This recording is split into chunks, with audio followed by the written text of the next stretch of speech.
Hi, Lauren. Just quick wave to make sure we can hear you as well. Yep. Can you guys hear me? Great. So I'm going to go on mute, turn my camera off, and allow you to take the floor, Lauren. It's all yours. Awesome. Okay. I'm sure so many of you right now are like, she's in Canva. But yes, I am in Canva. And I want you guys to start thinking about the fact that we have so many different tools now. And just because we grew up on Adobe doesn't mean we need to stay with Adobe forever and ever and only use Adobe. So start using other tools. Okay. So I'm going to talk to you guys about using AI as your creative co-pilot. So I'm Lauren deVane. I am the founder of the Bermuda Studio. I'm a dog mom, Chicago native, sour beer enthusiast, and ex Ulta Beauty social creative director turned AI auntie. So how did I get here? Well, let's take a quick look back. So I was always a super creative kid. I was always just coloring and drawing, even though I'm terrible at drawing. My parents were always super supportive of everything I was doing. And so my mom would send my work to Highlights magazine and got it published in magazines and poems and books.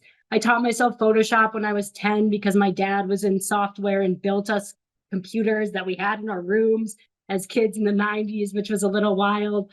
Then when I got to high school, I was like, all right, I love this. Like, I need to learn more about it. So I started taking design classes. I learned how to use Quark Express. I was on yearbook. I went to yearbook camp, not just yearbook camp, you guys. I was editing my MySpace and learning how to use HTML so that my MySpace would look cooler than everyone else's MySpace. So it's always been ingrained in me. And then I decided I was going to go to Mizzou because I thought I wanted to do journalism because I really love writing as well. And I was spending all of my time either going to my art classes or designing posters for the Blue Note for the concerts that were happening. And I wasn't actually like caring about what I was doing. So I transferred to Columbia College and got my Bachelor of Fine Arts with an emphasis on design. My dad was very scared of this. He was not sure that I would be able to make money in graphics art with an S, is how he likes to say it. But I told him, no, I'll be able to make some money. Don't you worry. And so then I made myself figure out how to make money. But let's talk about the time that I almost got kicked out of my drawing class. Like I said, you guys, I am terrible at drawing.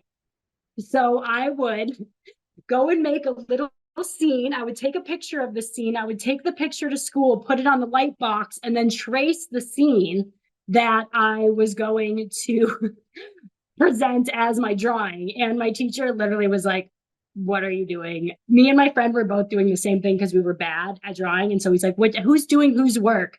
We were like, no, we're both doing our own work, but we are kind of cheating. And so I've always been kind of like, let's skirt around the rules and figure out how I can make this work for myself, even though maybe I'm not a great drawer, I still like need to pass this course, right? So I've always been trying to think about the different way to solve problems. Then after college, I started working for Connect, which was a QR tech startup, and we were using QR codes.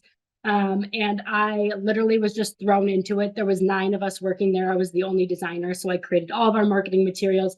I was designing mobile landing pages for companies like Chicago Fire, Bosch, and Ulta, which was a little bit of foreshadowing to a decade later almost, but I didn't know what I was doing, but I kind of had to just figure it out. And so that was like my first foray into like learning, like, all right, you make it work, right? And so then I started for Walgreens and I was there for close to 5 years where I was able to wear all the different hats. I was working on the in-store kiosk designs, the UX for that. I helped start their social team because pharmacy and front end and photo were all creating their own social media and everything looked like just a smorgasbord of stuff. There was no cohesion. And so I helped start that team so that we had cohesion. I helped rebrand Walgreens Photo. And then I moved over to Ulta in 2016, where I quickly became the creative lead over digital and social content. And that was such a sick job, you guys. I got to do so many cool things. I got to travel to so many places. I was directing photo shoots. I was interviewing people like Millie Bobby Brown and Kylie Jenner and Tracy Ellis Ross. And it was like, it was a real dope job. But it became a lot, right? Like social media and the beauty space is like, it's very intense, and I burnt out. I was not really enjoying what I was doing anymore because I wasn't creating for myself. I'd always kind of been in the confines of having to stick to a brand guideline, whether it was Ulta or Walgreens or Connect. And so I said, you know what? I'm going to do my own thing. And so I left. And these are some of the brands that I worked with while I was at Ulta. But I left and I started the Big Muse studio. And this was my brand design studio. Here are some of the just logos that I've done over the 2.5 years that I was doing branding. I worked with probably 70 different female entrepreneurs and helped them build their businesses into brands. But I started feeling the same way that I was already feeling, is I'm still creating for these other people and not myself. And I really just would rather sit down and play with these new AI tools that I was figuring out were existing, and I was not spending time on my client work, and it was giving me anxiety, and I was getting just like, it was just becoming like a lot. And I had to sit down and think to myself, like, you know what, maybe client work isn't for you, but then what is the Muse going to be? And so that's where the mindset shift kind of came in. And I started playing with Midjourney, which is a text to image generation tool, in December of 2022. So almost like over a full year ago. And as soon as I started playing with it, I was like, oh my God, I got to tell everyone about this. Like, this is going to change everything for the creative industry, because I had been there. I had worn all of the hats and I understood everything that needs to go into building a brand. And it just like clicked, like, oh my God, the possibilities of what AI can do for us as creatives is just out of control, out of this world. So I want you guys to start thinking about how AI in creativity isn't about replacing the creator. It's not going to replace you. It's about remixing the muse, okay? It's your creative co-pilot, it's your partner in prompts, and your best brainstorm buddy. I came from Walgreens and Ulta, where I had big teams, big creative teams, and we'd sit down and we'd have 2-hour brainstorms where we'd throw all the ideas on the wall. Now I work for myself, right? I don't have that team that I can just bounce ideas off of, but I have ChatGPT now. And ChatGPT is truly one of the sickest things I have ever used in my life. You guys, when you know how to use this tool, and I know that there's some Basecamp students in the chat, so feel free to share your experience about kind of what you guys are learning about ChatGPT, but it is such an incredible tool. And so these are some pieces of art that I've created using AI. All of the images are my own, but then I have then like created them into actual pieces of art rather than just like a singular image, right? I added in my own copy, I added in my own ideas or other people's ideas, right? But I want you to look at these and start kind of thinking this way, right? What successful leader has resisted change? Not very many, right? We need to be forward thinking. We need to be open to the idea that this is the way that creativity and technology are moving, and we need to get on board. The dinosaurs tried it and look where it got them, right? Not very far. So AI is like having that creative co-pilot on speed dial, and it's not a threat to your creativity, okay? If you learn to use it, it will be the biggest booster seat to your creativity that you could ever experience. But you have to start now, okay? Like, you got to start. It's moving so fast. We are getting new updates to all of these tools daily, weekly, like it's quick. And so I want you guys to think about how, even at the end of this presentation, like, what can you do this week to start getting on board with AI? Here's the thing. It's easy. When you're curious and collaborative, you're going to kill it. Like, I truly believe that creatives are going to make AI into, I don't even know, like it's just going to go to the moon, you guys. It's so cool. So what all can I use AI for in my creative workflow? Original image creation. So you can watch this over here on the side. This is just a time lapse of me designing. I was actually on a plane when I was doing this. But all 3 of the images up top, I created myself using AI. And then I take those 3 images and I pull them into Photoshop and I play around and I work with them. And I have created now this new image that I was able to post for my birthday. That is a combination of all these 3 images. They're all original. And I don't feel bad because I'm not stealing images from the internet that aren't mine or going and using stock photography that doesn't feel like it's going to align with the story I'm trying to tell. I can go and create the images I want and turn it into what I want it to be.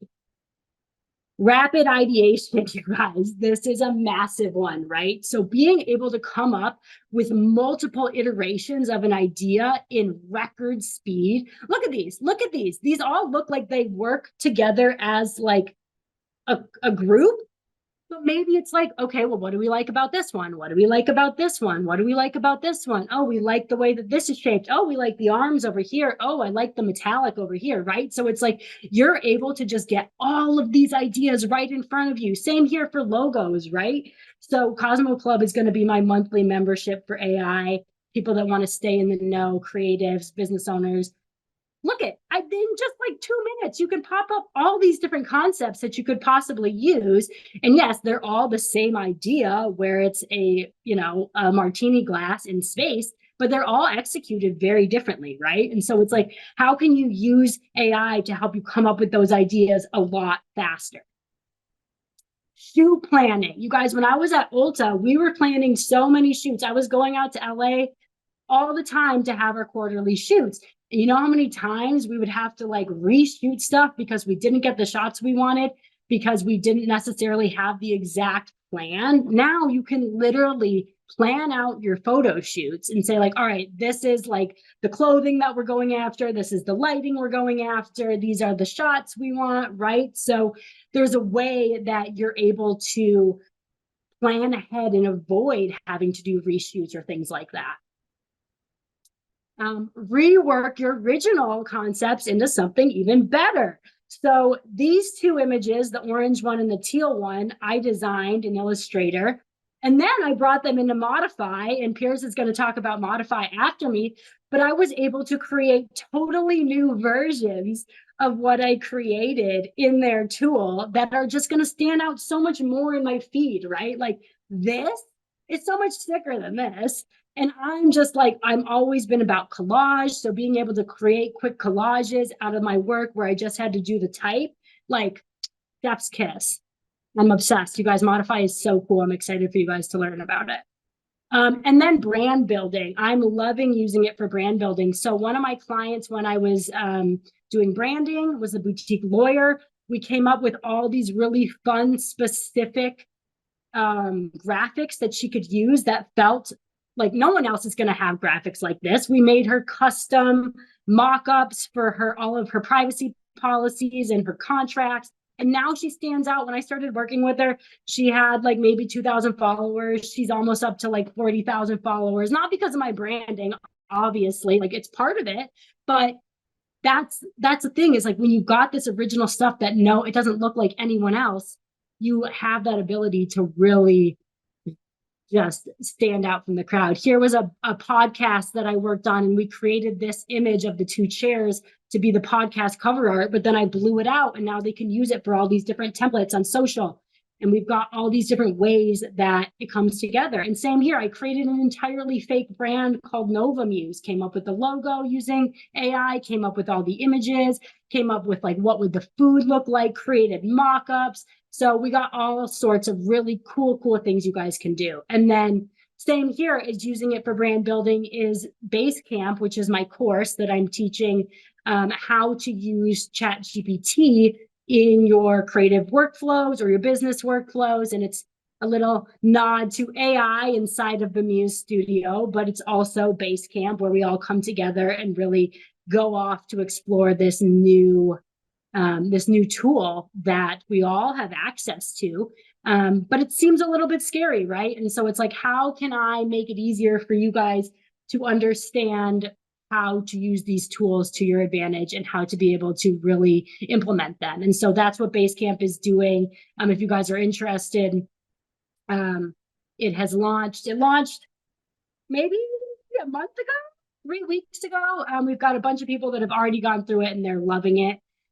So yeah, that is I don't know if that's my time. I really wanted to make sure that I got through this in time so that everyone was able to speak. But yeah, that's the thing that I'm so excited about, you guys. I just think that AI is such an incredible tool that to ignore it will only put you behind. And I think we're hearing everyone talk about how it's going to take your job. It's going to take your job. It will take jobs. 100%. It's going to take jobs from the people that are doing more monotonous, automated tasks. And if you don't want to be doing that, then it's your job and it's your responsibility to go and learn how to use these tools so that that doesn't become you. Because if you know how to use these tools, you are going to be getting the jobs. You put on your resume that you know how to use Midjourney, ChatGPT, Modify, all these different tools, you're going to be getting all the jobs because that's what people are looking for, is forward thinkers and creatives that know how to use these tools that are going to be able to save the businesses money because they don't have to go and pay for an entire photo shoot, right? Or maybe they are going to have that photo shoot, but they're going to be able to do it in a different way because of AI. So there's just so many benefits to using AI in your creativity and in your workflow. So, Lauren, amazing. Just I met Lauren in Chicago at a monotype event, and I just kind of the energy and sort of brain was just exploding with what's going on. I think what's really great about your journey, Lauren, and I hope that you can stay in touch with a lot of people on this call, is you're just like everybody else doing their thing in their real world, whether it's with a corporation or an independent. And as you said to me, you roll the dice and you're going for it. A couple of questions before I let you go. You said at the beginning you started playing with these AI tools and you landed on Midjourney and some other stuff. Do you think you will continue to play when new things emerge? Or have you found your favorites and you will sort of craft on those only? Where do you stand on that? I definitely don't think that I will stick solely to one tool. I think because of the way the technology is working, we have so many different tools capable of different things. Like I just learned about Modify when we started talking, and now I'm like, oh my God, this thing is going to change everything. Like truly, you guys, I'm so excited for you because they all do different things in different ways. And so I think, yes, there are going to be people, there are going to be people that have, the ones that they stick to, or there's going to be people that are going to say, all right, I know that this tool does this really well. So when I do that, I'm going to go to this tool. But if I'm working on something like this, I'm going to go to this tool because that's what they are. These are tools. They're nothing other than a tool. I mean, they are so much more than a tool, but that's the point, is that we can mix and match however we want. And I don't suggest anyone just find one and stick with it unless you're like, I'm going to become the best of this tool, right? Like I don't only use Photoshop. You guys just watch me use Canva. So as a creative, I think it's imperative to be using all sorts of tools, whether you want to be a professional at one specific one or not. You should know how to use them all. Yeah. Feel free to stop sharing just so we can get a better picture of you. And then we're going to have a couple more questions briefly before we jump across to peers. But one would be, 5 years out, 3 years out, whenever, what sort of titles in the creative industry do you envisage okay, so this transition of us going from this kind of previous world to this new world, literally writing a resume in 3 years, 5 years, what could creatives using AI be referred to as? That's a good question because I think that there's a lot of talk around, are we prompters? Are we artists or not? Are we creators? Right. And so I think it's going to be interesting. I don't really know what the answer to that question is. I think it's going to be dependent on who you are and really what you like believe in your heart you are doing, right? If you consider yourself like an AI prompt master, then maybe that's what you're going to put, you're a prompt engineer, right? But maybe you are less so using text prompts and that's not really your vibe, and you're playing around in Modify doing less of like actual text prompting and more of using some of those tools. Then maybe you're not going to consider yourself a prompter. Maybe you're going to consider yourself an AI creator, or an AI disruptor, right? Like, I think there's just so many different possibilities. And I think that it's going to be up to the individual to kind of decide what that is. And maybe as like a whole, we will come up with new titles. But I definitely think if you're using AI, put it on your resume. Yeah, and maybe we won't. But that's mentioning Modify is going to be a great segue. It's not so much of a question, it's a comment that, creatives will make AI go to the moon. Maybe the responsibility is on everybody in this room today to really sort of like push on this and finesse it and see how much we can kind of create using this for the benefit of the rest of the world, including those who are still at school today and have not really entered our industry. So we do have a responsibility, and I think that's kind of why I asked you to join us today, because you're sort of like, full charge into that. So Lauren, thank you so much.